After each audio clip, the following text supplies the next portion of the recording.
नाज़िन Sindh high court नेब के सूबाई वज़ीर सुहेल अनवर सियाल जे घरनि ते छापनि खां रोके छॾियो आहे। अदालत चयो त नेब खे अख़्तियार नाहे त सर्च वारंट खां सवाइ छापो हणे। सूबाई वज़ीर सुहेल अनवर सियाल घरनि ते नेब छापनि ख़िलाफ़ सिंध हाई कोर्ट सां राब्तो करे वरितो आहे। सुहेल अनवर सियाल दरख़्वास्त में मौक़िफ़ अख़्तियार कयो आहे त ज़मानत हुअण बावजूदि घरनि ते छापा हया पिया वञनि। नेब खे घरनि ते छापनि हणण खां रोकियो वञे।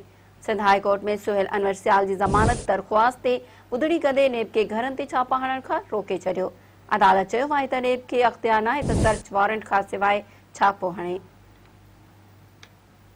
नाज़िन अहम ख़बर हिकु दफ़ो ॿीहर अव्हांखे ॿुधाईंदा हलूं त सिंध हाई कोर्ट नेब खे सूबाई वज़ीर सुहेल अनवर सियाल जे घरनि ते छापनि खां रोके छॾियो आहे। अदालत चयो त नेब खे अख़्तियार नाहे त सर्च वारंट खां सवाइ छापो हणे। सूबाई वज़ीर सुहेल अनवर सियाल घरनि ते नेब छापनि ख़िलाफ़ सिंध हाई कोर्ट सां राब्तो करे वरितो आहे। सुहेल अनवर सियाल दरख़्वास्त में मौक़िफ़ अख़्तियार कयो आहे त ज़मानत हुअण बावजूदि घरनि ते छापा हया पिया वञनि।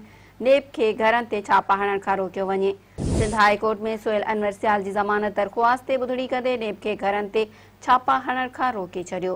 अदालत चयो आहे त नेब खे अख़्तियार नाहे त सर्च वारंट खां सवाइ छापो हणे।